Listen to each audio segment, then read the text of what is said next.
Right, so you've just gotten back from your ride and your bike is all sorts of muddy. But a lot of people online are saying now, oh, you shouldn't clean your bike, you should clean your bike. So what do? Do you clean your bike? Do you not clean it? Let's talk about that. All right, so let's talk grease points. So you have a lot of things on your bike. You have pivots, you have your fork, it's got seals on it, even something as simple as your pedals. It's got little seals on it. So what's the whole point?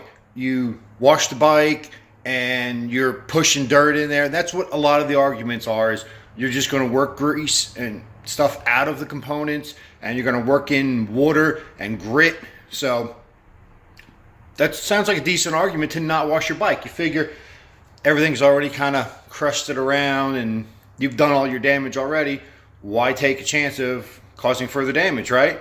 Well, not so fast, because you're leaving everything dirty, everything's gritty, it's gonna work in even more or have a better chance of working in. Your paint is gonna get stained from the mud. That actually is the thing that can happen. You will stain the paint from the mud. Then you have to clean it and with a little more than soap, maybe buff it out. But like you have scratches, you have the grit. You can see on here, on my swing arm here, I have some scuffs here from my foot rubbing by it with as the dirt builds up on it. So it's not too pretty, you know. I mean, it's a clean bike is a beautiful bike, right? I mean, there's beauty in the eye of the beholder, but you know, even a muddy bike is fine, you know, to look at. So I can't get into don't wash your bike. So what can we do to prevent damage when we wash our bikes? Because you can damage your bike by washing it. You can cause a lot more problems for you than you even want to deal with. So let's check some stuff out and we'll see what's going on. So what I've got here is a pressure washer.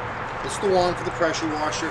On an electric pressure washer, you're talking about 1500 psi. Gas can go up to anywhere that I've seen 4000, 4500 psi.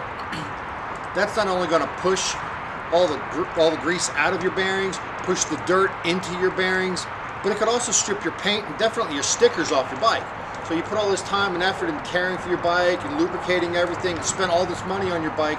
You don't want to do any more damage. Don't spend the money on one of these. Don't buy them. Don't use them. And what else we have? Good old trusty hose, right?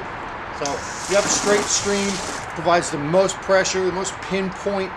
You don't want that either, because you can pinpoint and push that pressure with the dirt into your bearings. So you want to fan it out a little bit. You can get a nice adjustable one, just like this. It costs a few dollars at the store.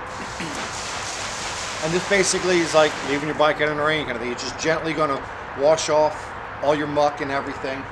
And it's not going to really force anything in any pivot points or grease points. So, and then we have things like we got here brushes.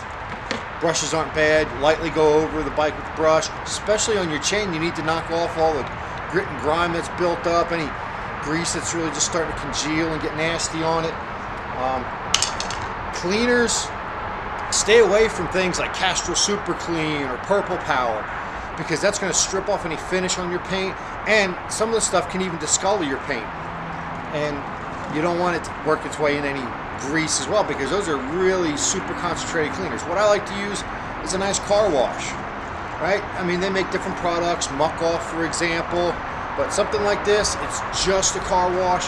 Add it to your water, spray it on the bike, use a little sponge, or I like to use these little mitts. They trap the dirt so you can wash the bike. You can get into all the little nooks and crannies with it. A lot of times you can even find these small ones like this in the dollar store. So you can be cost conscious and not ruin your bike, saving you money all the way around. So I hope these tips proved helpful, and I hope you wash your bike, because hey, I'd like to see your bikes cared for.